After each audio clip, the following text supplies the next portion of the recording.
Join me as we talk all things true crime.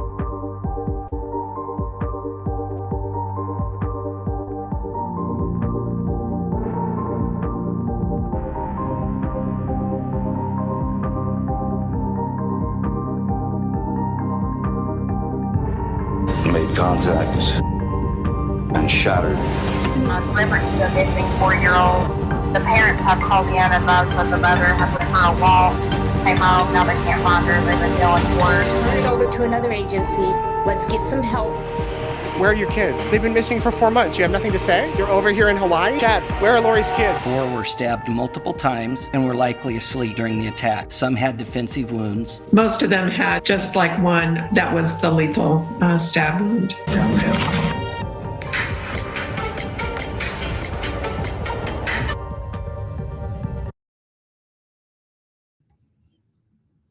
Hi, everybody. Let me know if you can hear me. Welcome back to another ATS News live stream. We are covering Idaho 4 today. Earlier this week, actually 3 days ago, it was said that FBI was documenting the King Road house in Moscow to create visual and audio exhibits. So we don't have the date yet for the trial since it has been delayed. And also, hello, everybody in chat. Hi, Chase. Hi, everybody. Just let me know if you can hear me. So we don't have the update and the new date for the trial, but we do know that things are working towards getting exhibits ready for the trial. So this is going to include a 3D model of the house in the courtroom. So that was part of why they were there this week. And we also have something else to discuss as an update. And that is pretty much, it seems as though the defense is getting the IgG information that they wanted. This article by Idaho Statesman says FBI's DNA records set to be turned over for judge's review in the Kohberger murder case. So let's start off with this article and I'll just play it and we can just listen to the update in the DNA aspect of this case. And then we'll start getting into the updates about FBI being there at the house. And thank you guys so much for being here. Please like and subscribe while we listen. And I'm going to pull up your guys' comments in chat while I play this. FBI's DNA records set to be turned over for judge's review in Bryankohberger murder case. The DNA records that first identified Bryankohberger as the suspect in the University of Idaho student homicides must be delivered to the court by the beginning of next month, the judge overseeing the capital murder case ruled at a hearing Thursday. Judge John Judge of Idaho's 2nd Judicial District set a deadline of December 1st for prosecutors in the case to retrieve and submit the records from the FBI, some of which he already initially ruled must be turned over to Kohberger's defense through the legal process known as discovery. Judge plans to review the documents behind closed doors before issuing a final decision on what information may be kept from the defense, including through a protective order requested by the prosecution. With just 3 days of advance notice, Judge scheduled the hearing to provide an update on the records related to an advanced DNA technique used by police called investigative genetic genealogy, IgG, which the FBI employed to land on Kohberger. The technique involves taking DNA from a crime scene and submitting it to online genealogy services such as 23andMe and Ancestry.com to build a family tree to locate a suspect. Defense and prosecuting attorneys attended virtually on Zoom for the lightly attended hearing at the Leyte County Courthouse. Speaking on behalf... Just a quick word from our sponsor. Oh boy. With the Lucky Land Slots, you can get lucky. Of course, they got to squeeze an ad in. So basically, how the defense has been begging for this information about how they honed in on Bryankohberger, including the genealogy, the family genealogy, all of that is being turned over to the judge. Play for free at LuckyLandSlots.com. And this article, Purchase here we go. necessary. Void where prohibited by law. 18 plus terms and conditions apply. See website for details. Half of the prosecution was Leyte County Prosecutor Bill Thompson, while Kohberger's lead public defender, Ann Taylor, appeared from the jail located in the courthouse's basement alongside Kohberger, who was off-screen and not shown. Taylor asked that an inventory of the FBI's records be produced, as well as for clarity from Judge about the closed-door review process. He said during the roughly 30-minute hearing that he may schedule a future hearing with an expert on the issue to ensure he conducts it properly. I'll do my best. That's the best I can do, Judge said. The prosecution and defense have been battling over the disputed records since May, when the defense filed its first discovery request specifically citing IgG records and DNA profiles uploaded to databases. In June, the prosecution disclosed for the first time that the FBI used IgG to land on Kohberger as the suspect, in its request for a court protective order of the information. The prosecution said the FBI, which was almost immediately brought into the homicide investigation, passed along a tip to investigate to local law enforcement after it obtained the IgG results. However, in court filings opposing the release of the records to the defense, as well as at a hearing in August, the prosecution affirmed that the IgG results were never used to secure any warrants related to Kohberger, including for his arrest. Thompson told judge that he spoke with the FBI in a virtual meeting on Monday to submit his formal request for all of its IgG records related to Kohberger. The request could take up to a month to fulfill, he said the agency told him. For his closed-door review, judge said he would like to look at all of the records at the same time. Likewise, Thompson stated his preference that none of the records requested by the defense be turned over until they're all in hand, but will meet whatever the court demands. A firm named as private lab in Kohberger case. Prosecutors don't plan to introduce the IgG information at trial, Thompson wrote in the June legal filing. Instead, they plan to present the statistical match between the DNA found at the crime scene and a cheek swab law enforcement took from Kohberger after they took him into custody. The state's argument that the IgG investigation is wholly irrelevant since it was not used in obtaining any warrants and will not be used at trial is well supported, judge wrote in his ruling last week. Nonetheless, Kohberger is entitled to view at least some of the IgG information in preparing his defense even if it may ultimately be found to be irrelevant. Kohberger, 28, is charged with 4 counts of first-degree murder and 1 count of felony burglary in the stabbing deaths of 4 University of Idaho students in November 2022.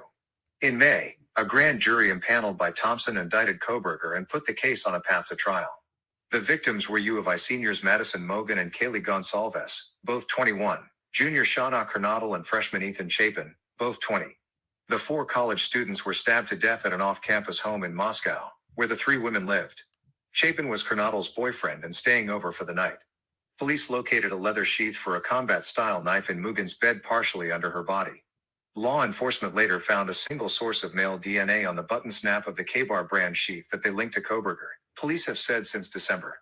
Idaho State Police, involved almost immediately in the investigation, used a private lab to develop a profile from the DNA and begin work on a family tree, Thompson detailed in a court filing. Slate and the New York Times previously identified the private lab as Texas-based Athrum, though the detail had never before been verified by prosecutors or law enforcement. The private lab contracted by state police was Athrum, Taylor said Thursday. Athrum did not respond Thursday to a request for comment from the Idaho Statesman, nor has the company responded to prior requests. When law enforcement instead decided the FBI would take over the development of a family tree through IgG in the Moscow case, the private lab thought to be Athrum ceased its efforts and sent the DNA profile it created to the FBI, Thompson said in the June court filing. Judge last week issued his initial ruling that granted the defense some of the IgG records it has sought for months. He said he plans to review the records once the prosecution delivers them to the court from the FBI so he may decide what information he may withhold. I want to make sure we do this right the first time, Judge said Thursday. This story was originally published November 2, 2023, 1:16 p.m. Correction, the story has been updated to properly attribute the reference to Athrum. So that was a little update in the IgG information. Went after LGBTQ plus victims. All right, so that was just a little update, maybe a little bit of a win for the defense because instead of just being told, no, you're not going to get this stuff, now it's being handed over to the judge and they might get the chance to see that whole process as they were asking. And even though the prosecution is saying we're not going to use this at trial, it was something that the defense had been fighting for months. And we've all kind of been wondering, would they ever be able to hand that stuff over? So we know that they did this, back to FBI visiting the house this week. We know that prior to this week, we'd seen tripods and investigative teams through the state taking pictures and all that of the house from, the first week, actually, if you want to include the ones that were in the road, taking the photos of the tire markings. It just seems like perhaps it got to a point where they realized we need to go in there with FBI. They have better equipment. they're taking a physical 3D model of the house. So they're not just using a digital model, because remember, when there was that whole controversy of should they demolish this house, should they not demolish it? It was always like, well, nowadays they have the technology to just take a digital, picture and format of this house. We really don't need the jury to visit it, and we don't really need it to be kept. There was this all argument. And, a lot of people were saying, like, I absolutely think that they should hold on to this house until after the trial, because you just never know if you're going to need to reference anything. So the family for the Kernodles and the Gonsalves have put out a little statement. They said the King Road house is one of the most critical pieces of evidence in the case. We are grateful that the University of Idaho listened to the family's concerns and delayed the demolition of the house. So they are still planning to demolish the house. Just now they've gotten this 3D scan out of the way. And so for the courtroom, they're going to show an exhibit of the house for the jury in person. I still don't know. And what do you guys think? Will they have the jury go to the actual house, or is this sort of going to take the placement of something like that? They might have had FBI visit because the state equipment might not have been as advanced, or maybe the crisp quality that the FBI's got is just something better. And now they were able to bring what they can bring to the table and use federal resources, because, it is our tax monies at work. So they might as well do the best that they can. So there will be visual and audio exhibits, and people have wondered, well, why, what's with the audio aspect? And every little thing needs to be kind of analyzed, especially from the jurors aspect. When we're talking about what Dylan heard, what Dylan saw, all of that, eyewitnesses already are always reamed apart on the stand, or sometimes I don't even bother putting them on the stand. So Dylan is everything that she said and saw that night has been vital in the arrest for Kohberger. So I can only assume that they will have the need to kind of lay out, in front of the jury exactly what Dylan was seeing that night, how dim was the lights. I'm wondering if, they specifically went on a certain day this week. Was it just by chance, or was it because they're trying to replicate the same weather, the same leaves, well, not the same leaves, but you guys know what I mean, like the foliage, all that matters. Like, when there's a ton of snow outside, the sound doesn't travel as much as when there's no snow, So when there's a bunch of leaves on the trees, summertime, it's not going to be the same sound quality as it is in the fall when the leaves are on the floor or ground and all that, you know what I mean? So all of that I find very interesting, because when we look at the photos from this crime in the beginning of this case, it looks very similar to the images that we're going to see in this article about it too. So let me just pull that up as well. But this all could take months, and we still don't know, like I said, the new date for the trial.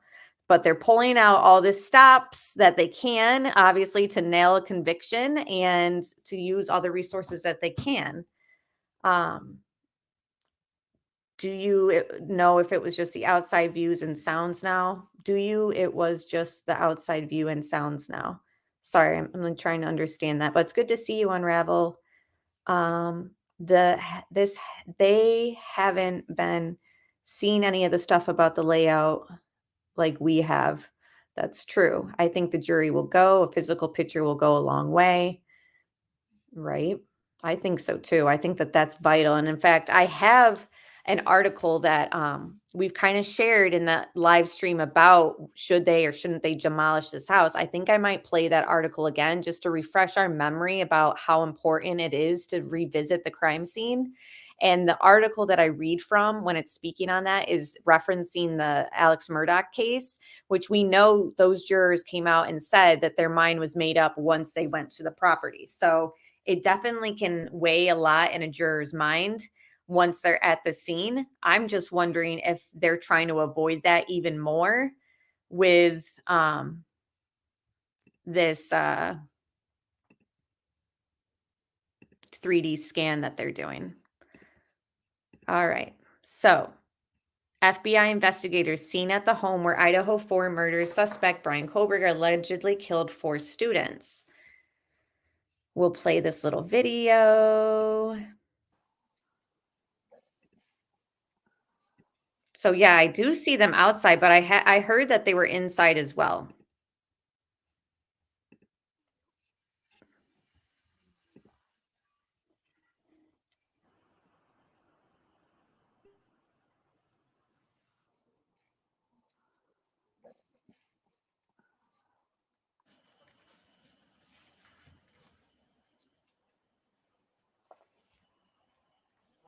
Right, Tom? It's like they almost demolished this house. Remember one of the dates for the demolition was like October, and then they're like, "Oh no, we're going to delay it." So why I was just kind of speculating maybe they just realized that they need to pull out every stop that they can to nail this conviction, and if they need the FBI's high quality, let's bring them in and let's do everything that we did with the state, but we'll do it with the FBI, and whatever they have is probably better anyways. I don't know. I'm just speculating. Um, Maybe it's something along the lines of like they feel like people don't trust state entities, so they want to just dot their I's and cross their T and do the same thing over, but with FBI. I don't know. Again, that's just speculation. I'm not really sure. But FBI investigators were seen at the home.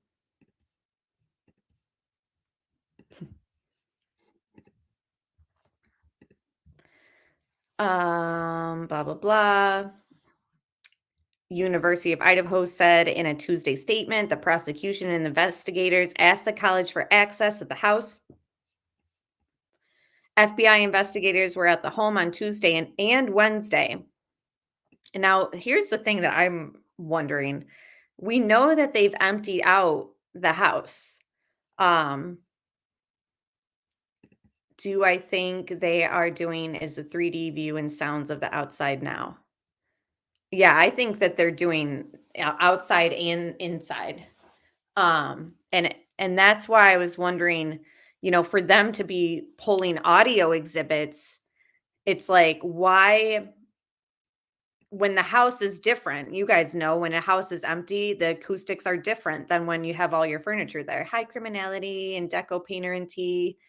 Um, so it's interesting to me that they're like replicating these audio sounds and all that, but it's not the same as the night that it happened. I mean, I hate to be a Debbie Downer, but don't you guys think like when you're replicating an experiment, like everything has to be the same as what you're replicating? Um, so gathering what's needed to construct visual and audio exhibits as well as a physical model of the home itself. So they're going to have in the courtroom a 3D physical model of this house. With new extended timeline, the FBI is on the scene today, Tuesday, October 31st, and Wednesday, November 1st, to get documentation to construct visual and audio exhibits and a physical model of the home. And then it says here, investigators set up outside the home where 4 university students were slain in November last year.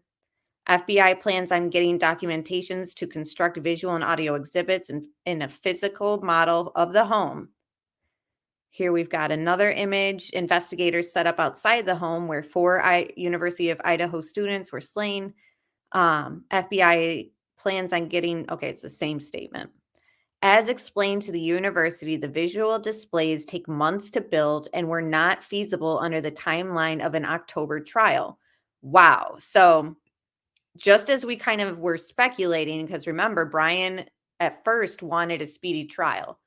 So now he's waived his right to the speedy trial and everything's delayed. We don't have the exact date, but we kind of speculated that, the prosecution wasn't ready and they were probably happy that he waived that speedy trial. So here it's pretty much saying like, yeah, they didn't have the time to do that. Is that why they wanted to get rid of it? Because they didn't know that he was going to waive it just yet. And then what do you know? They waived it. and then all of a sudden they want to go back in. So it's like, what were you guys going to, they were literally going to get rid of it. I'm telling you, because they couldn't, they would, I don't know. That's weird to me. While the measurements and details needed to build a model were taken at the time of the initial investigation. Yeah, that's what I was saying, is like they've already done this, but now they're going back in. The FBI is using this extended trial timeline to gather their own measurements and images now that the personal property has been removed from a premises. And that's my question too, is like, but then it's not the same. And look, there's that other house, the neighbor's house, where that picked up crying, the dog barking, whimpering. So that pulls in also everything that Dylan claims to have heard and saw. You know, this neighbor is over here hearing this and that on the camera, and yet we have a roommate who's in the house at the same time. What could she have heard then? All that will be questioned. Families of the victims and survivors were notified of the decision, allowing investigators to re-enter the home, as well as the defense. And now we know the defense has already gone and done all this, that they still plan to demolish it, but says it won't this semester. In February, they announced the house will be demolished. So I guess they're planning it in February. And putting in a healing garden constructed in its place. That'll be better. Better than that ugly house. Just more images. Shannon Gray, the attorney for the Gonsalves family, previously criticized the decision to demolish the house, stating that it holds critical evidence to the case. The home itself has enormous evidentiary value, as well as being the largest and one of the most important pieces of evidence in the case. Oh my gosh. It just looks so strange to see this house like so vacant. It's got this like real spookiness to it now, doesn't it? A clean wall where staining was once visible is seen outside the home where 4 University of Idaho students were slain. Gray said the University of Idaho previously asked for the victims' families' opinions on demolishing the house, then proceeded to ignore those opinions and pursue their own self-interests. So here it looks like they've taken off the boards. Remember, everything was boarded up. They're spending, I don't know if it's just these images we got from Fox, but it looks like they spent a lot of time out on this balcony area. All right, let's watch this video again, but kind of slow it down. And then I want to revisit things that Dylan stated in the PCA. Thank you, MK, for gifting 10 memberships. Welcome to the members. And thank you so much, MK, and everyone's support. I really appreciate it.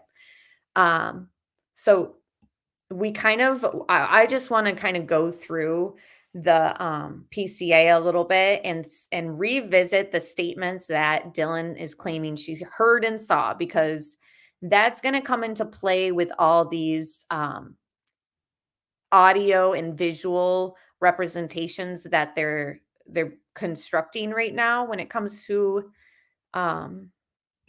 everything that they were doing there this week. It's very, very important to kind of, for the jury, you know, like, of course we want answers ourselves. Like if the neighbor's camera picked up this, why didn't Dylan say anything more? Maybe she has, but it's obviously in interviews that we haven't heard. Either way, I do want to just revisit that and see the inside of the house a little bit again, because it's been a while. Of course, this is loading. So I've slowed it down just to kind of see a little bit more, you know, what's being done. This, okay, that I was going to say was the neighbor's area. So they definitely went like all the way around the house with all this. They're in that wooded area, which is near the parking lot that people speculate he parked in. And again, it's the same type of foliage on the trees and on the ground. Even when we're talking about, oh no, Brian, the prosecution's going to have to explain to all of us how he entered and exited, right? So we're going to have to know, like, okay, so it's fall time. What would have the leaves sounded like as he's running when they give us the paths that they allegedly feel he ran in? Okay, hold on. Let's revisit Dylan's statements. And then I want to play the Law and Crime episode regarding this because I haven't watched it yet, and I figure I will watch it in real time with you guys. So first, we're going to revisit Dylan's statements. These statements were in the PCA. These statements have everything to do with what they were kind of doing there because they were replicating the angles of this house and what was seen from which angle. I'm wondering if they were even in Dylan's room and kind of showing what she saw, like the angle of where she was standing, all of that and what was heard. So, yeah, there was blood coming from outside the house. Yeah, I know. It's crazy, crazy.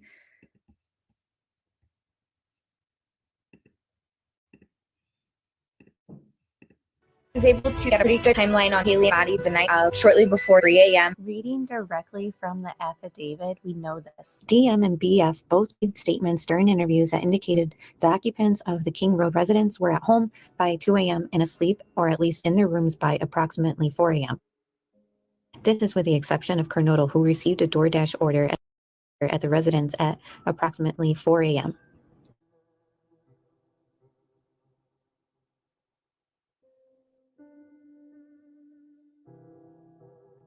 Suspect Vehicle 1 can be seen entering the area a fourth time at approximately 4:04 a.m. It can be seen driving eastbound on King Road, stopping and turning around in front of 500 Queen Road, number 52, and then driving back westbound on King Road. When Suspect Vehicle 1 is in front of the King Road residence, it appeared it unsuccessfully attempted to park or turn around in the road. The vehicle then continued to the intersection of Queen Road and King Road, where it can be seen completing a 3-point turn and then driving eastbound again down Queen Road.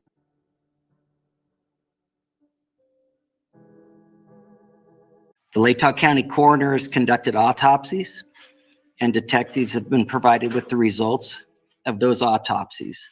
We know that the autopsies confirmed the identity of the 4 victims, determined the cause and manner of death as homicide by stabbing, and determined that it was likely all 4 victims who were asleep during the attack.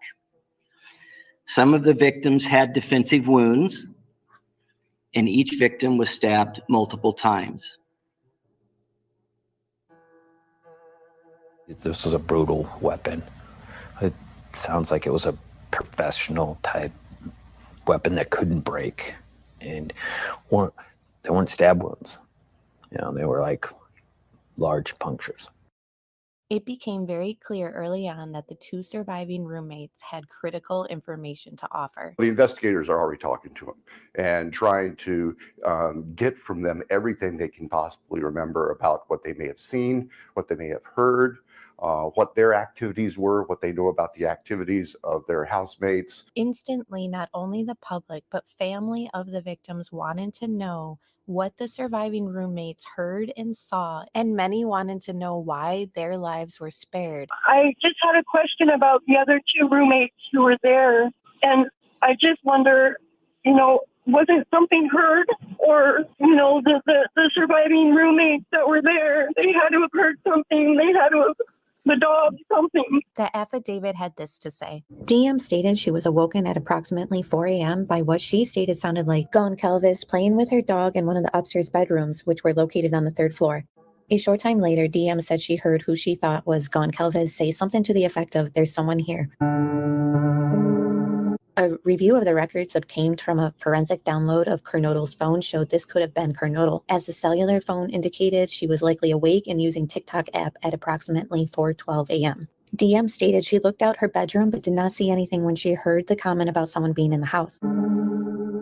DM stated she opened her door a second time when she heard what she thought was crying from Kernodle's room. DM then said she heard a male voice say something to the effect of, "It's okay, I'm going to help you." At approximately 4:17 a.m., a security camera located at 1112 King Road, a residence immediately to the northwest of 1122 King Road, picked up distorted audio of what sounded like voices or a whimper followed by a loud thud. A dog can be heard barking numerous times starting at 4:17 a.m.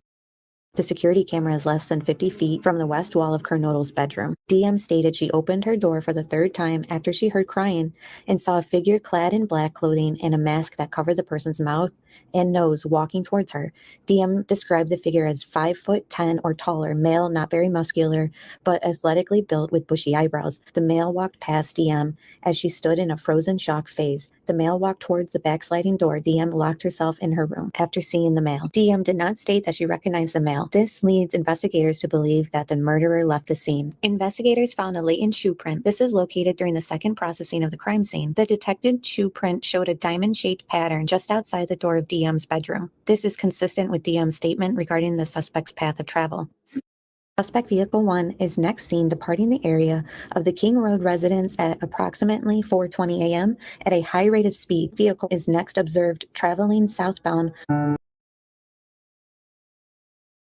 So that was a little fresher upper of Dylan's statements, everything she heard and saw, where she was standing at her door. All of that will be laid out in front of the jury using this new 3D scan that the FBI has gone and done. So let's switch to Law and Crimes episode about this. This will be a reaction live with you guys.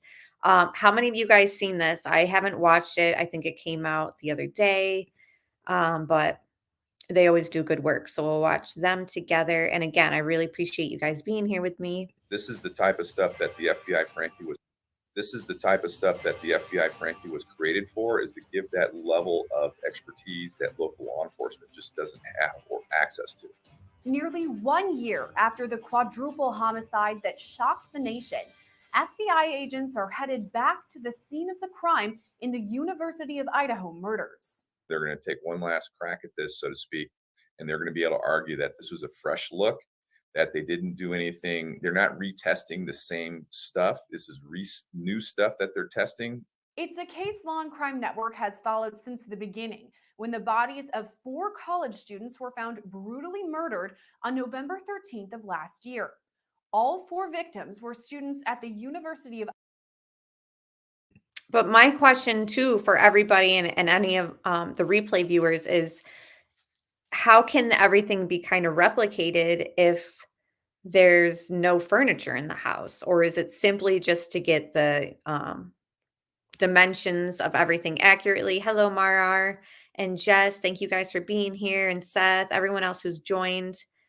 I'm just like, when they show this 3D model in physical form in front of the jury, I don't know, I guess it would have to be laid out exactly how it was that night, the furniture aspect and all that. So I'm just curious, how do they end up doing that? Idaho in Moscow. For weeks, we covered the developing story as authorities gave few clues about the investigation. But in late December, suspect Bryankohberger was arrested and later charged in all 4 murders.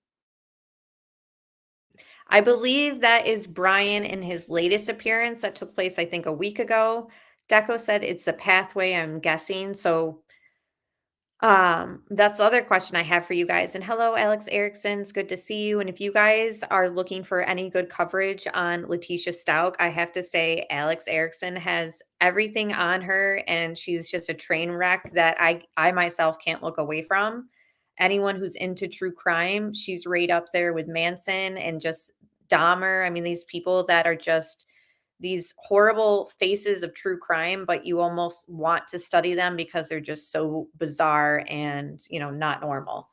But this crime allegedly took place in under 10 minutes. So that is, maybe they took pics of the furniture. True. Okay, so VR walkthrough. Oh, interesting. 3D scans, reconstruction of scene. I'm wondering, is the less than 10-minute aspect of this crime, do you think that will resonate with a jury?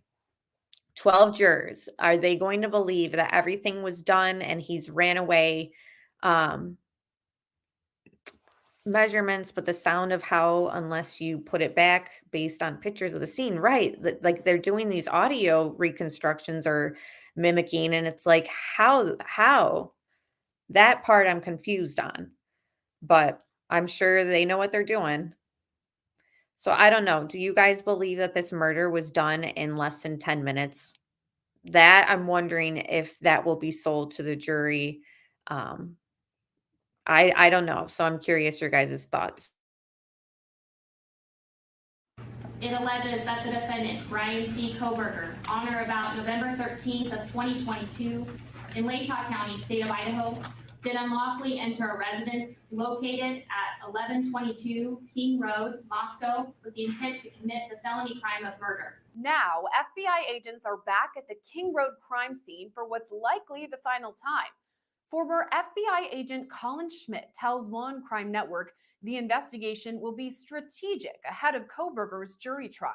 It appears that they wanted the evidence response team of the FBI, since they're having this pause in the court case, to go in there and start doing some 3D modeling of the crime scene. Prosecutors say Kohberger is responsible for the stabbing deaths of Zana Kernodle, Ethan Chapin, Madison Mogan, and Kaylee Gonzalez.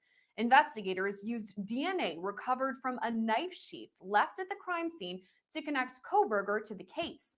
He was arrested at his parents' home in Pennsylvania before he was extradited to Idaho. Detectives arrested 28-year-old Brian Christopher Kohberger in Albrightsville, Pennsylvania, on a warrant for murders of Ethan, Zana, Madison, and Kaylee. Since then, Kohberger's been held at the Latah County Jail in Moscow, only about a mile and a half from the murder scene.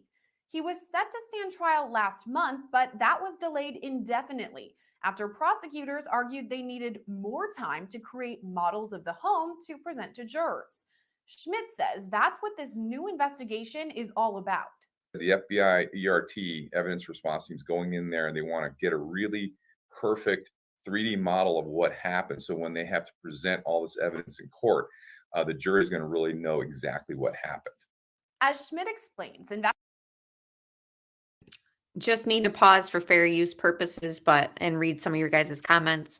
Yeah, audio is weird to me. Also, it'd have to be time of night, weather, all that.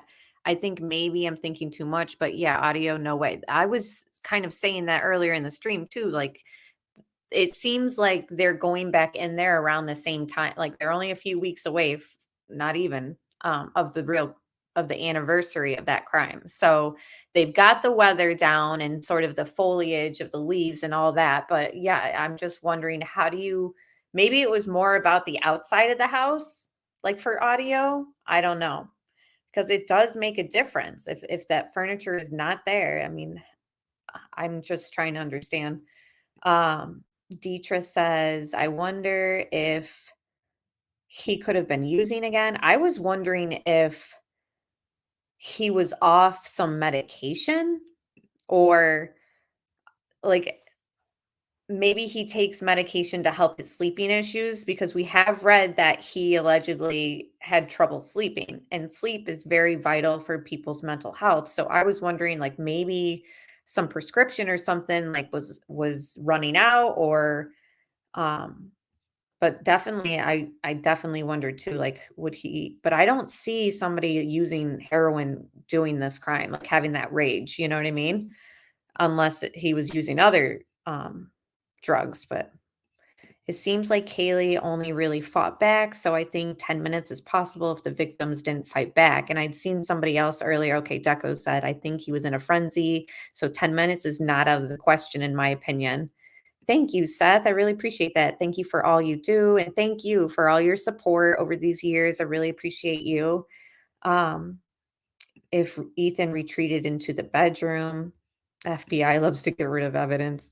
I've seen that take place in cases with federal, and I've seen it at a local and state level too. So it's like, who do you trust?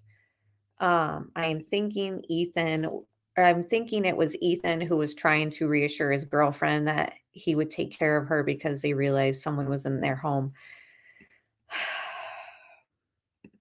Marar says, I think he was sober. He probably was more normal than he was high. Sounds like they found weed at his house. I don't know. So again, let's continue watching this, but I'm just very curious what this model is going to look like in front of the jury and what it's going to sell for the prosecution. Or is it going to work against them? And people are still going to be hung up on why didn't the roommate call 911 sooner? Like the same questions we've kind of had. Investigators will use the Faro technique, 3D technology that, according to its website, quote, allows you to capture complete, accurate views of the on-scene evidence and generate photorealistic 360-degree views of the space.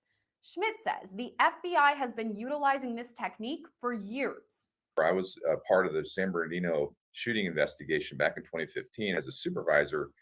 And during that investigation, our evidence response team actually went in, and unfortunately, they had to do this with the bodies still in place. And they set up lasers, and they were using the Faro technique or the Faro equipment back then. And basically, what that means is they're using LiDAR technology to actually create a 3D model of the crime scene, and then so that it can be presented in court. So it was done in two phases, one with the bodies in place, and then once all the bodies were removed from the San Bernardino shooting site, they did it again to make sure they had an accurate depiction of actually what happened. So it seems like they're going to be able to use images that they had, before the bodies were taken out or before this event took place where the FBI went in this week. And they're going to, somehow be able to construct 100% accurate representation of what that house was. So I'm glad we're watching this because it's kind of explaining it a little more for me in a way I can kind of understand. Even without the furniture there, they have scanned in other photos from early on in the investigation, and they're just going to use it all together. So Tom N says, have you seen the video of Chief Fry driving a U-Haul with the Pennsylvania logo on the side to the King Road house to move items out before BK was even arrested or known of? I do remember that image. It was snowy. I don't remember the Pennsylvania logo. I'd have to look again, but I trust your expertise. You always have good insight. And I can't remember the timeline of that image, but I do remember them backing up the U-Haul and emptying the house out. I have probably footage of that too, like saved. Yes, please like the stream. It helps the channel out and it's totally free. I always have an early morning, but I have just started. Yeah, I know. I'm not going to be on too long, but this video, and then I'll play the clips. And again, they're going to have this 3D model in court. Everything's going to be replicated very accurately with technology and everything that the FBI can bring to the table.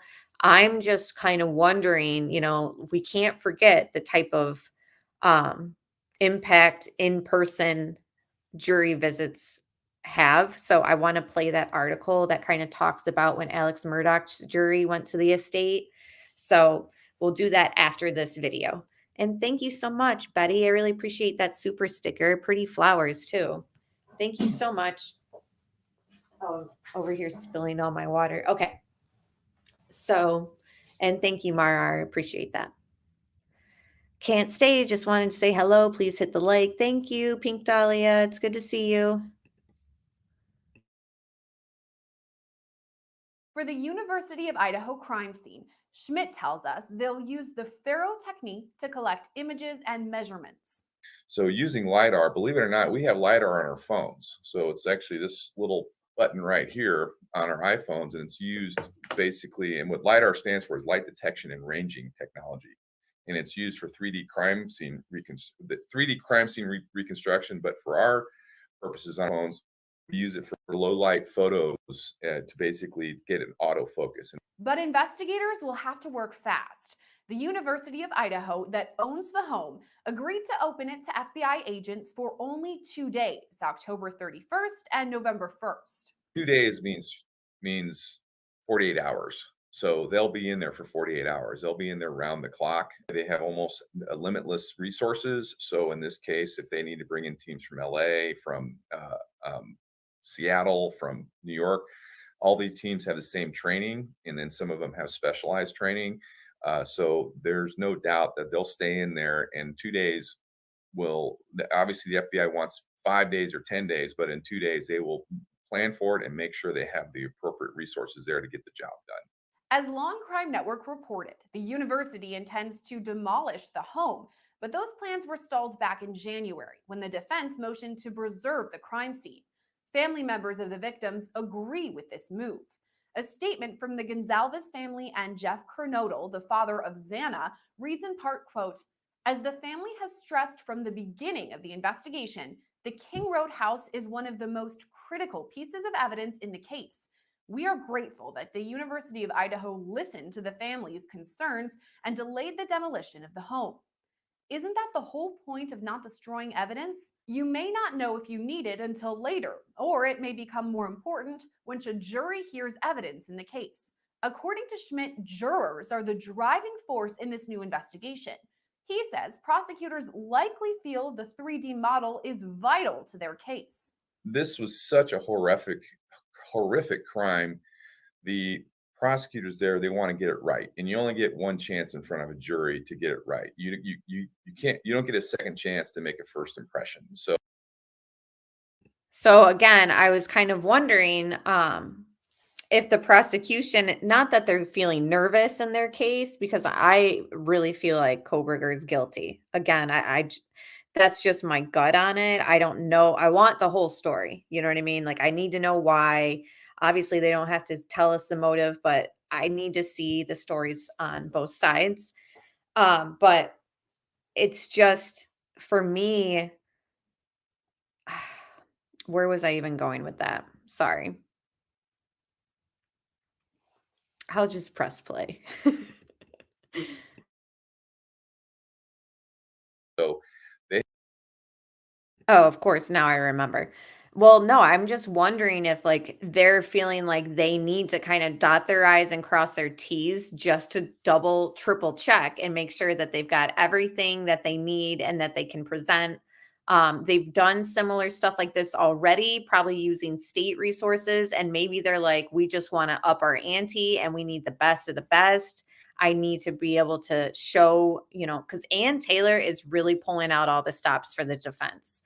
Everyone, even people who believe he's guilty and, they want him to face the death penalty, they can't deny that Ann Taylor isn't doing a good job. It's just she carries herself well. And I think that the jury, it really matters as well, like what type of vibe the defense or the prosecution can give to the jury too. And I feel like she's got that type of presence in court that the jury might like about her, more so than maybe Bill Thompson.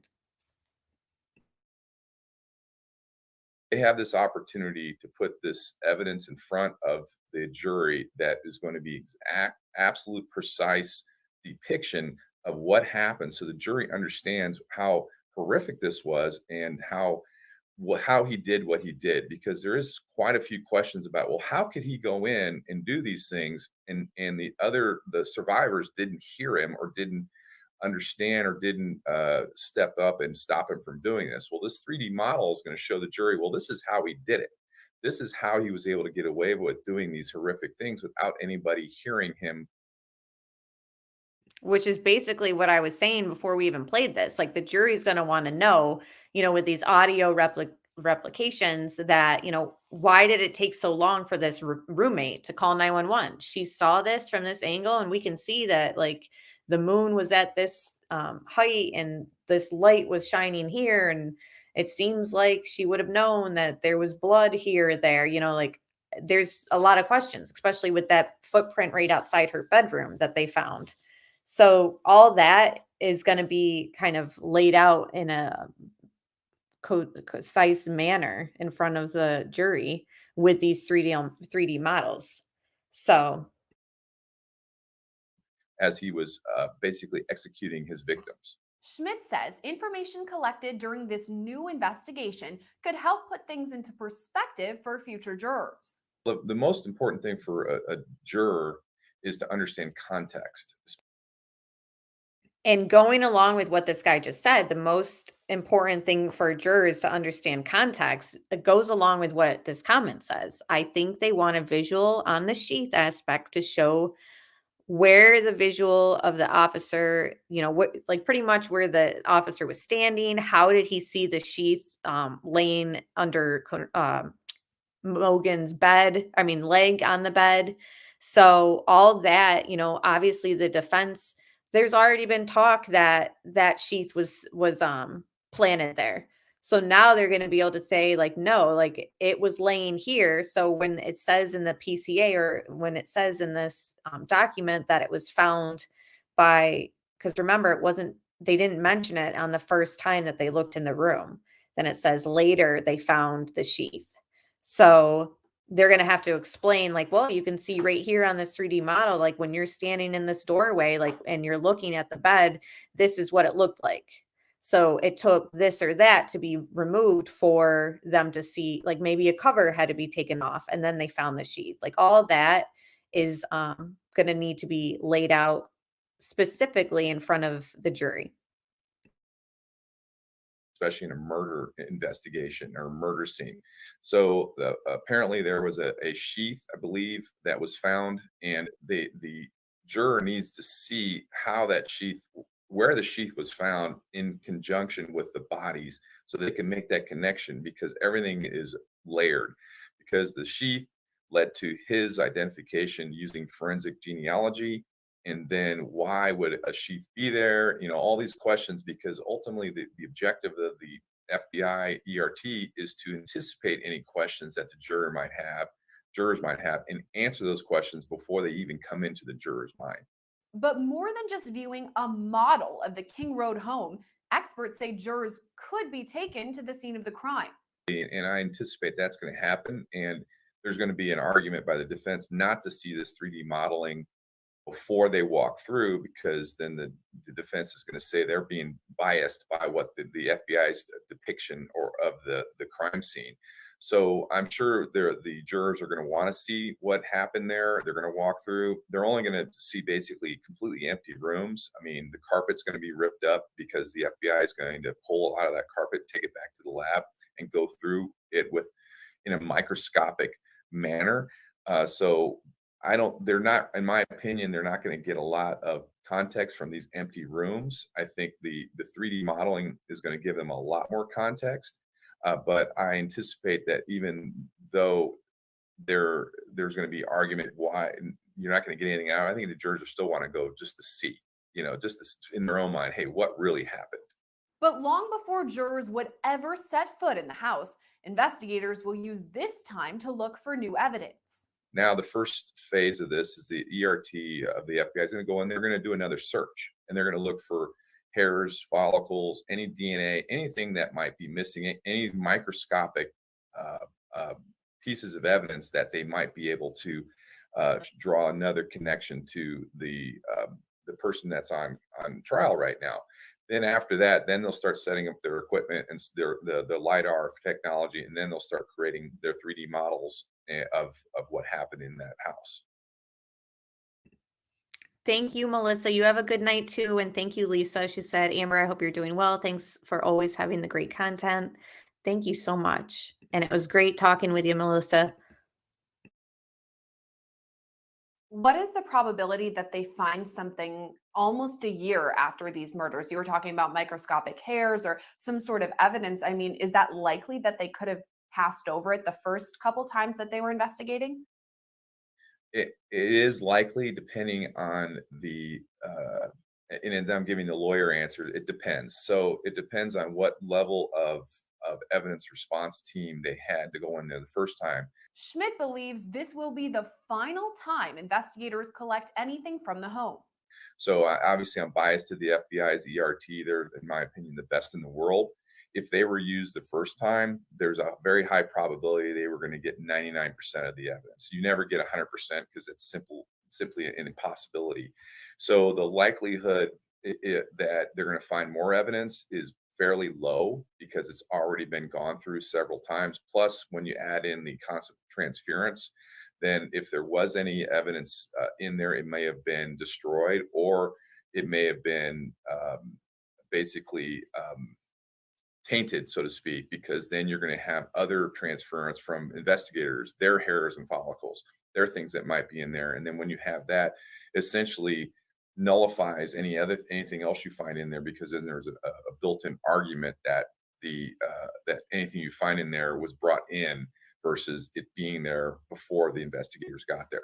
The nearly 1 year since the murders makes evidence collection more difficult, Schmidt says. But the same goes for the initial investigation.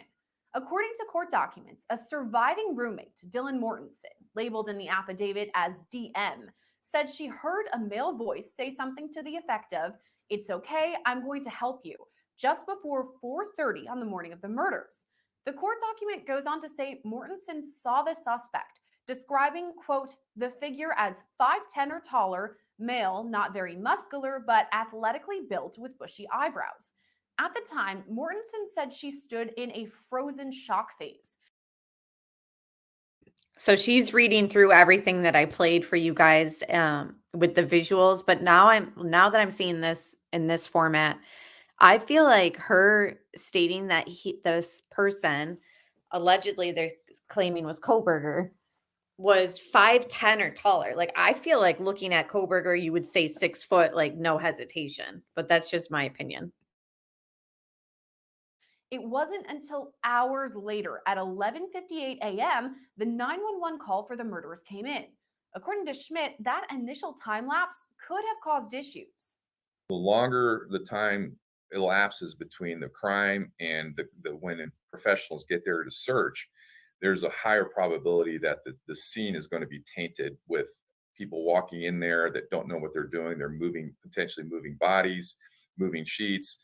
What else, could happen? We don't know. I don't know what happened between the time of the crime and the time 911 was called. I can only suspect that the non-law enforcement that found these victims panicked and they didn't know what to do. They're not law enforcement. They're not going to think about preserving a crime scene. They're going to, number one, they're going to think about how they preserve their own lives. Is the bad guy still there? So to answer your question, yes, that the 2 or 3 hours it took between the time of the crime and the time that the call was made, there was likely a lot of transference going on.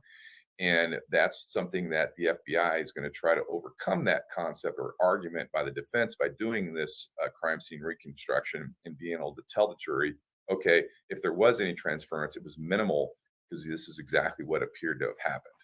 But Schmidt says if there's anything left to be found at the crime scene, FBI investigators will find it. I think it really comes down to the FBI. My biased opinion is the best evidence response team in the world. They are the ones that they train everybody else in the world as well, and they have the lab as well as they have teams there that they may or may not fly out, as well as all 56 field offices have an ERT. And this is the type of stuff that the FBI, frankly, was created for, is to give that level of expertise that local law enforcement just doesn't have or access to.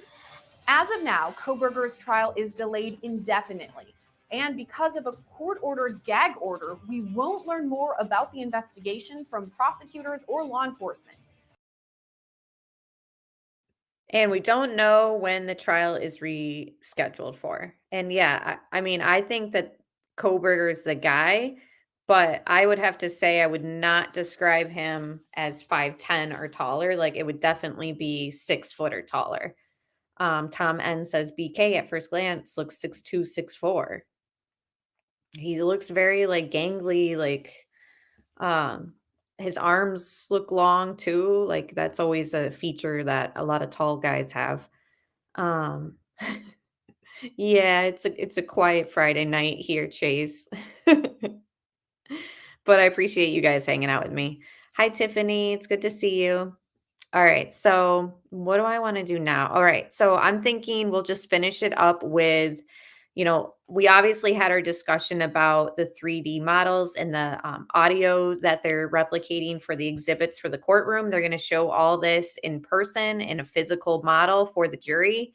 But I would like to argue that nothing beats a juror going to the house or the crime scene in person and seeing it that way. So I kind of want to refresh something that we spoke about when we discussed them tearing down the house. So this next bit is just going to be some clips on the case, random ones, and then it'll transition into me reading an article about the importance of juries visiting the crime scene. And it's going to reference some other cases, but it's talking about Alex Murdaugh's trial and how those jurors said that they felt like it helped them determine his guilt just from visiting the kennel area at that crime scene. So let me just play that again. It's just a little recap of the case and some clips, and then it's going to be in an article about the importance of jurors visiting the case. And then we'll check back here. Welcome back to the channel. Thank you so much for being here. Please hit like and subscribe.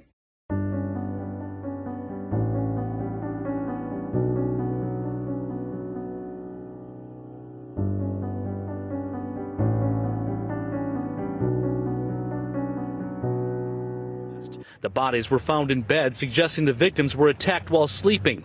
One victim, Xana Kernodle, had defensive wounds, according to her father. New information tonight about the Okay, hold on.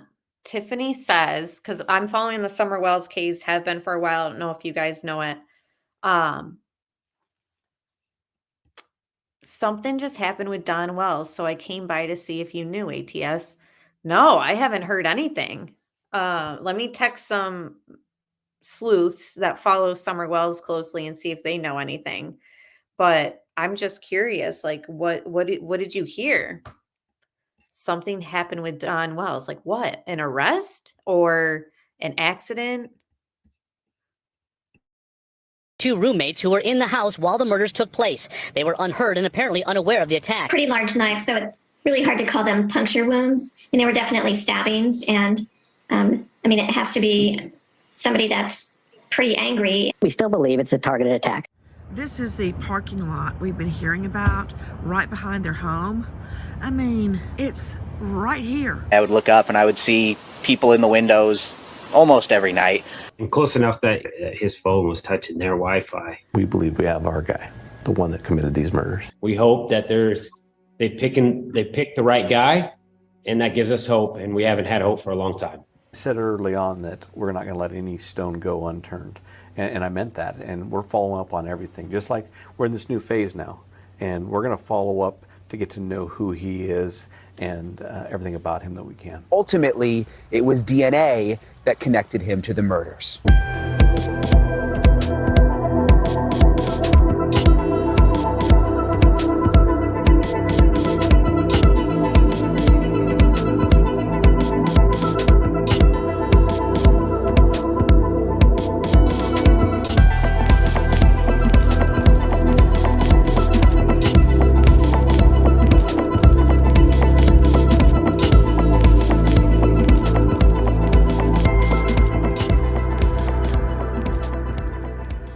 The vast estate is as idyllic as it is secluded. Its fishing pond, expansive farmland, and 4-bedroom home shrouded by trees and a windy driveway that keep it out of the view from the highway. Jurors weighing the fate of Alex Murdaugh, the prominent South Carolina lawyer charged with murdering his wife and son, traveled past the no trespassing signs to see where the murder took place. One of the last stages of the trial before they begin to reach a verdict. The jury visit on Wednesday morning was to be followed by closing arguments from the prosecution and defense, after which 12 jurors will begin deliberations. Jurors spend roughly an hour on the property walking between the dog kennels in a nearby shed and examining the outside of the main residence, about a 500-yard driveway. One juror could be seen standing in the doorway of a small feed room where Paul was killed. It is rare for jurors to visit crime scenes, and experts said bringing the jurors out of the tightly controlled courtroom environment and into the real world could carry significant risks for both the prosecution and defense. There are a lot of dangers with this, said Nancy S. Martyr, a law professor and jury expert at the Chicago-Kent College of Law, who remembers sitting at a Starbucks in Los Angeles when a bus full of jurors in the O.J. Simpson trial passed by during their visit to the crime scene. For example, experts said lawyers are not allowed to point things out or speak with the jurors. You don't know what jurors will see when they get to the place, Ms. Martyr said. They might focus on very different things, but the visits can also help jurors visualize a scene, and jury visits have been held in high-profile cases, including the sentencing trial of the school shooter in Parkland, the trial of the police officer who was charged over the fatal Breonna Taylor raid, and perhaps most famously O.J. Simpson murder trial in Los Angeles. Melody Vinoy was among the jurors who toured the high school in the Parkland trial, which had largely been left untouched since 14 students and 3 employees were killed there in 2018. Ms. Vinoy said the visit was disturbing but important as she considered whether to sentence the gunman Nicholas Cruz to life in prison or to death. She was among a minority of jurors who voted for the former. Was it painful? Absolutely, she said. But in going, I think it was helpful because it brings the case to light. Jurors are typically not allowed to speak with each other about the case until deliberations begin. And Ms. Vinoy said it was a unique experience to walk through the process, such a disturbing scene without speaking to her colleagues. You cannot naturally process your emotions in the moment, she said.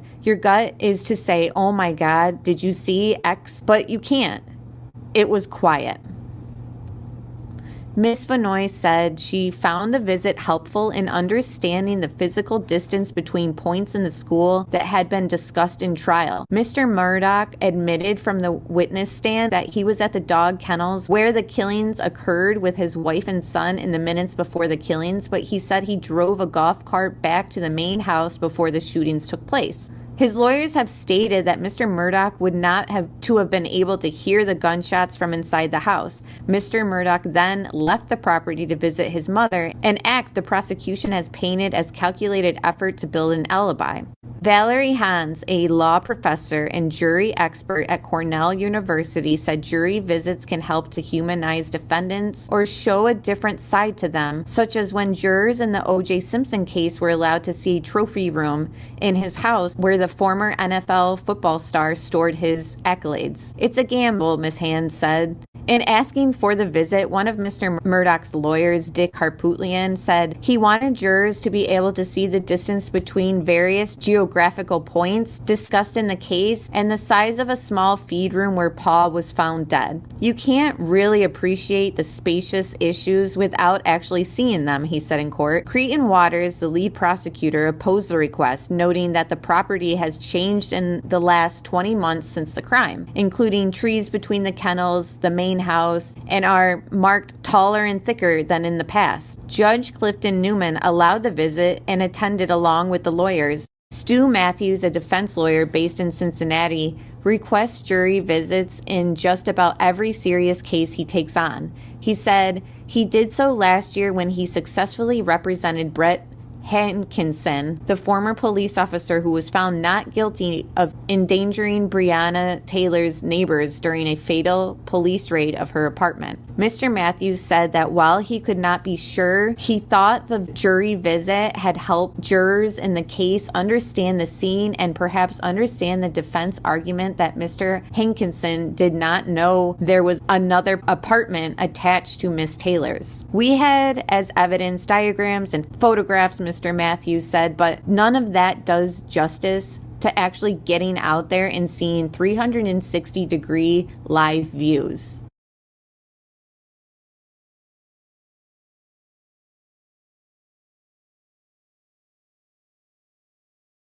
Then this is just some images of them at the crime scene very, very early on.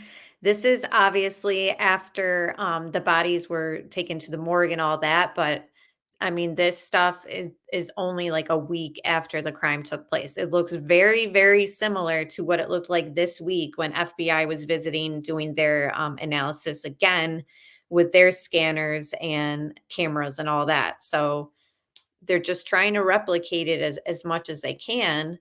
Again, everyone wants to know what, and the jury, that's just going to be something that is going to be so hard for the prosecution to kind of get over, is why it took, what Dylan heard and saw and then decided to, act on or not act on. You can't ignore it in the case. And when are we getting the 911 call? Will that even be shown at trial, you think? Because I'm wondering if that's not going to look favorable for DM if she's like a witness there. But for the update on Don Wells, I didn't see anything, but I am still looking.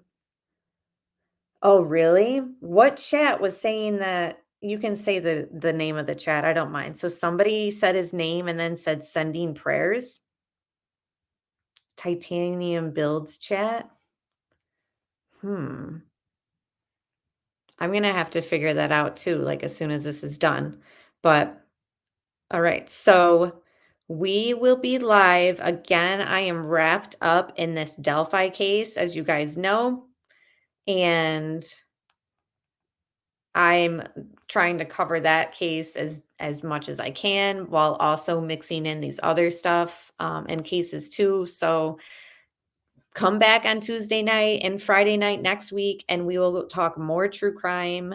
I'm thinking a Ruby Frankie live stream, hopefully. I don't know. There's been no updates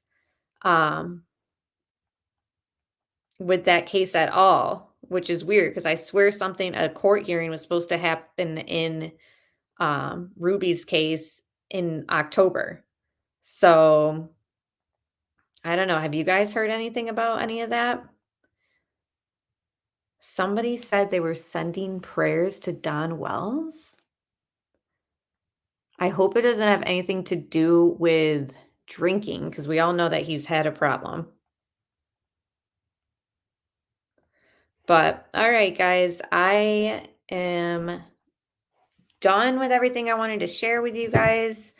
Like we said earlier in chat, they have updated information about the IGG, and we had FBI in the house doing their own 3D scan. They have better equipment, we learned.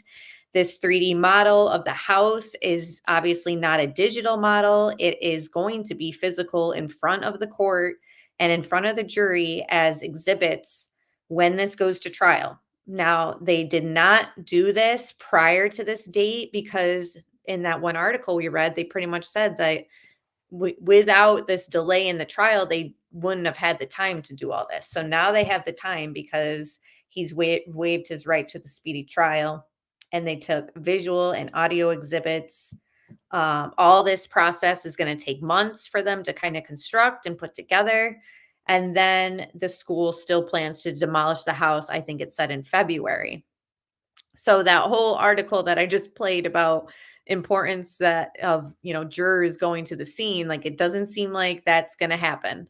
So that is going to be interesting because in other cases, I feel like that was a break it moment for the case. So, okay, Don Wells is back in court, Sean said. For what? And why were we praying for him then? I know that sounds bad, but like he's always in and out, and I feel like they know where their missing child is. So again, that's my opinion. But Unseen says, "Hey Amber, hello. Good to see you." But yeah, you guys have a great night. Thank you, Chase. He says, "Good night, Amber, and thanks for the live chat." Thank you. I appreciate you being here. I don't know what happened. Someone just said he's back in court. Hold on, let me check Twitter while I'm live with you guys, but I just don't know if there'll be any updates. And yes, I'm still calling it Twitter. Let me type in. JLR usually has the updates.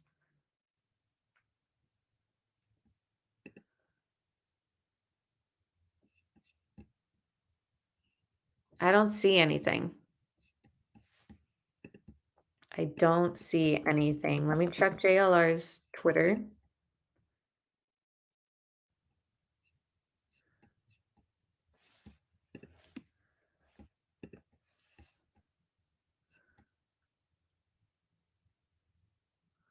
No.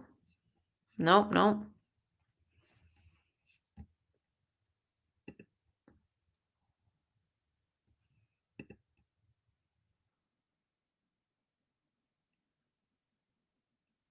We could always watch this if you want. I haven't watched this yet.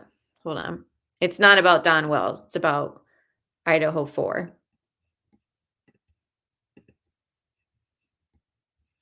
See, hopefully you can see her. She it's all bundled up.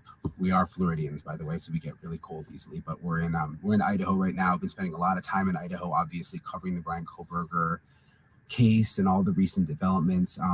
We're outside the house right now where the murders happened. We're going to be doing a live shot for Yeah, I didn't see this. Ashley Let's watch Banfield's this. show soon. It's been active the last couple of days. The FBI has been back out at the house, which I'll get to in a second. I kind of want to go in chronological order and explain to you some of the biggest developments of the last 2 weeks or so with the case. We've been in Idaho a couple of times because there's been several hearings. The first big development is there was this ongoing fight to throw out the grand jury indictment. The defense wanted the grand jury indictment thrown out. Basically, a grand jury is a group of citizens, jurors, they get called in like jurors for a trial. They review evidence and then decide whether to indict someone. So that's what happened in Idaho. Members of the community were called in. They were part of this grand jury. They reviewed the evidence presented by the prosecution and indicted Bryan-Kohberger for the murders. The defense wanted that indictment thrown out. The grand jury is a secret process, so their exact reasoning of why they wanted it thrown out, we never really found out because a lot of those hearings were done behind closed doors because it's a secret process. But we knew some of the reasons, the vague reasons. They felt that there could be bias among the grand jurors. Evidence was presented that should not have been presented. Also, that the grand jurors were given the wrong instructions by the prosecution. So there was a secret hearing about that because of the gag order, because the grand jury process is secret. So we had to wait outside. Then there was a public hearing where they argued a little more. Prosecution went back and forth. And the judge ultimately decided that they were not going to throw out, that he was not going to throw out the grand jury indictment. He said he didn't feel like that was something he could do, that it was a creative legal argument, ultimately is what he said, but that they needed to take it up with the Idaho Supreme Court. Didn't really come as a surprise. I didn't expect him to throw it out. Most of the legal scholars and professors who I'd interviewed had read over the argument from what we could see, didn't expect it. But it was still, it'd have been, if he had thrown it out, wouldn't have thrown out the charges completely against Bryan-Kohberger. It would have just set the process back quite a bit. They would have had to have a preliminary hearing, and it would have sort of just delayed things more. So that's not happening. What was interesting, though, is that same hearing about the grand jury, the judge said that he had decided that he was going to allow cameras to stay in the courtroom. You remember there's been this debate ongoing. The defense, Bryan-Kohberger's lawyers, have wanted the cameras thrown out of the courtroom. They feel like they are unfair, that they've been zooming in on Kohberger. And I really got the feeling that that was maybe going to happen. It didn't seem like the judge really liked the cameras. But anyway, at this other hearing on a different topic, the judge said, look, I've thought about it. The cameras are going to get to stay. I'm going to have more control over the cameras, but they will get to stay. In terms of him saying, I think more control. Is that the way he kind of, yeah. He's going to issue a written ruling about what all of that means. My gut says that when he says more control, it's no longer going to be like a media person running the camera. Maybe the court will have their own camera that's sort of at the back of the room that can't pan around. It's kind of just more basic, almost like C-SPAN, like a wide angle with audio. And that maybe that's the way they'll go, which, I am fine with. I mean, I just, I guess I'm biased in this department as a journalist. I'm all about transparency in courts, and I believe that the cameras should get to stay so the public knows what's going on. So I think that was a victory for transparency and for the public. So it was interesting that came out again in that hearing, though, just because we weren't expecting that at all. So those were two big things over the last couple of weeks that happened in court.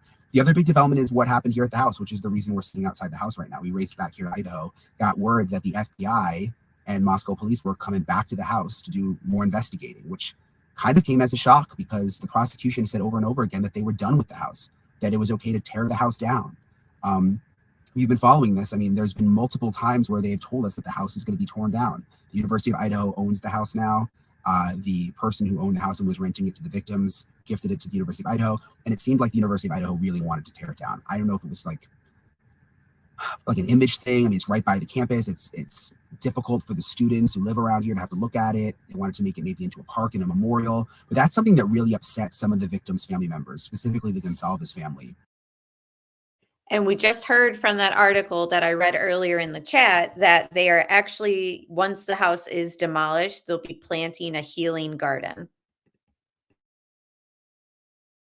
Because they said, how can you tear down the house before there is even a trial? What if there's additional evidence needed? What if the jury wants to go take a tour and view the house, which happens? That's happened before. That just happened in the Alec Murdaugh case. Remember, they took the shuttles out to Moselle. So it angered the families that they were just trying to tear the house down right away. And it was very interesting when, after telling the families and telling everyone, we're done with the house, we're done with the house, we're done with the house, all of a sudden they weren't done with the house. It's kind of like an I told you so moment. Sorry, I'm just looking because there was someone parked behind me. It's like an I told you so moment sort of for the families, because basically it felt like kind of out of nowhere, FBI comes back to the house, they take all the boards off of the house, open it up again, you know. And remember earlier when there was that controversy of them demolishing the house, both the defense and the prosecution were okay with it. They're like, sure, we don't care. We're not going to fight keeping it. It was mostly the families and the public that were like, why are you doing this? Yeah, that was suspicious to all of us. Why tear it down? And now that they're not tearing it down, why all of a sudden they got to go in there? It's like I said, like they're pulling out all the stops, but if they had torn this down, would that have been a risky move? Like, I think it would have been.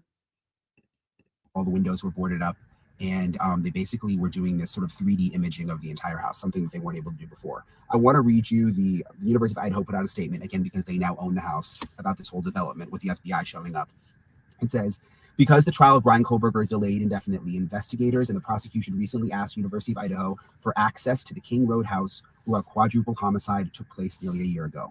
With the new extended timeline, the FBI is on scene today, Tuesday, October 31st and Wednesday, November 1st, to get documentation, to construct visual and audio exhibits, and a physical model of the home. So when they say with the new extended timeline, basically you remember there was this trial date set for Bryan Kohberger in October.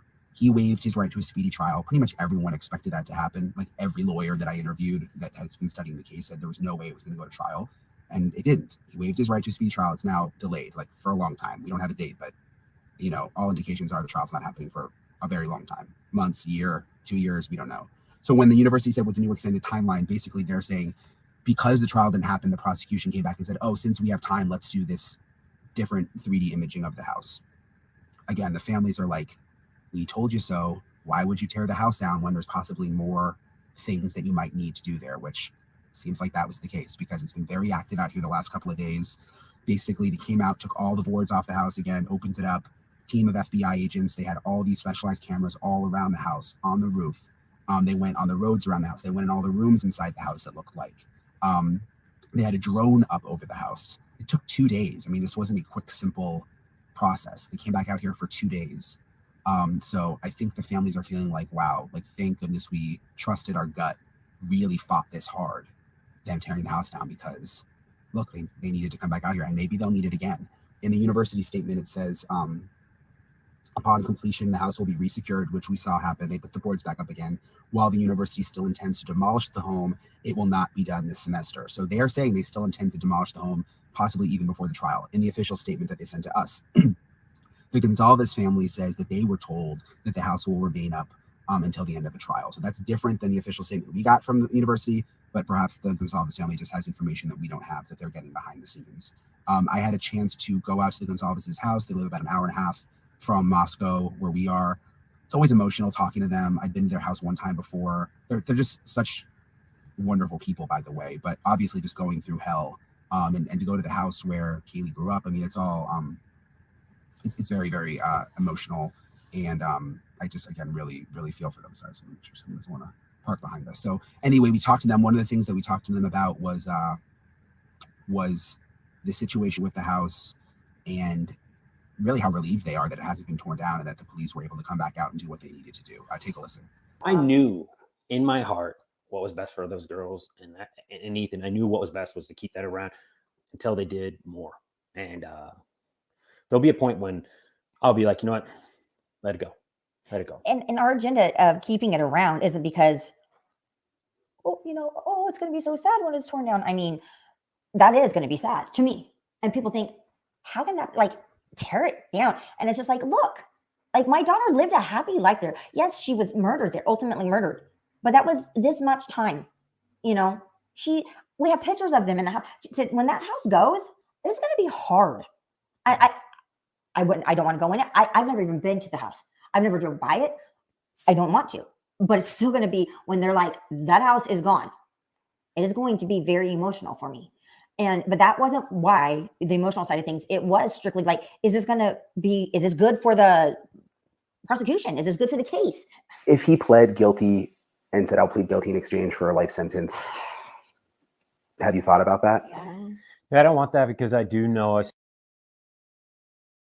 That is something that we have, especially on this channel, because a lot of us studied the Watts case here, and that ended in a plea deal. And that has caused so much frustration and mystery and unanswered questions in that trial that we've said, please don't let this happen in Idaho 4 case, because it just leaves the room, the door open for speculation and for conspiracies. Even there's other cases too that ended in a plea deal that people are just not 100% in agreement on. Whereas if it was a trial, there's more of a process, there's more understanding and more, laid out the evidence and all that for us to kind of go through, and experts to go through and give their opinions, and interviews to be done by investigators. Every I and T is crossed in a trial. But when it comes to plea deals, it's kind of, a deal made between the lawyers, and the judge signs off on it and it goes away.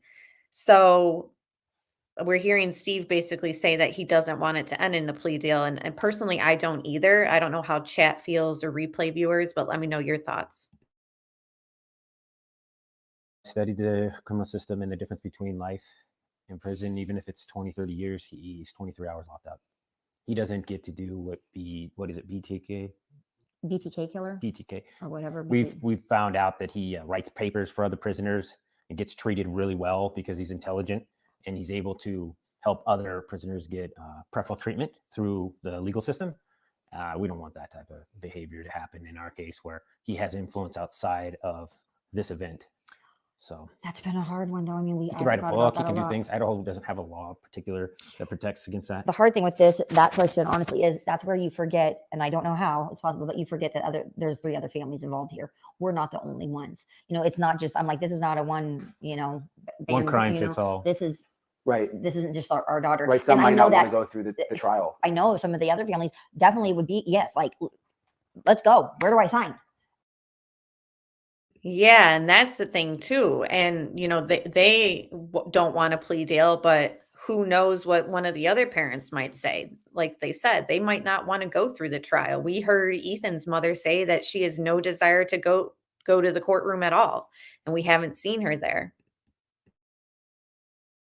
And I understand that 100%. 100%, I understand that.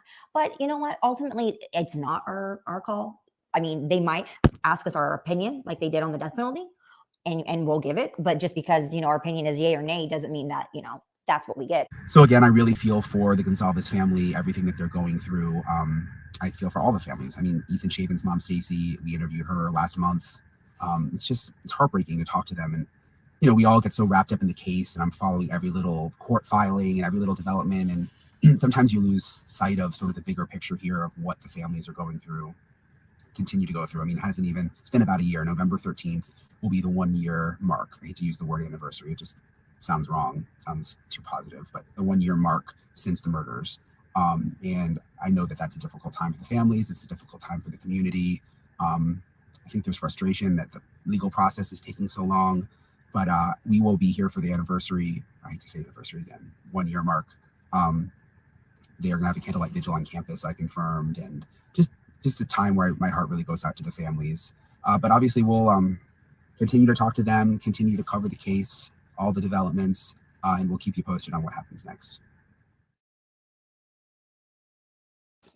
So that was not planned that I was going to play that, but I just kind of stumbled that on Twitter, and I hadn't seen it. And he pretty much went through everything that we kind of discussed about FBI being there and all that. So that'll probably conclude it for tonight. I don't really go this long, but I appreciate you guys hanging out with me and sitting here for an hour and a half. So thanks so much, everybody. I will be live Tuesday again, and then on Friday night again. So we will talk very soon, and thank you guys so much.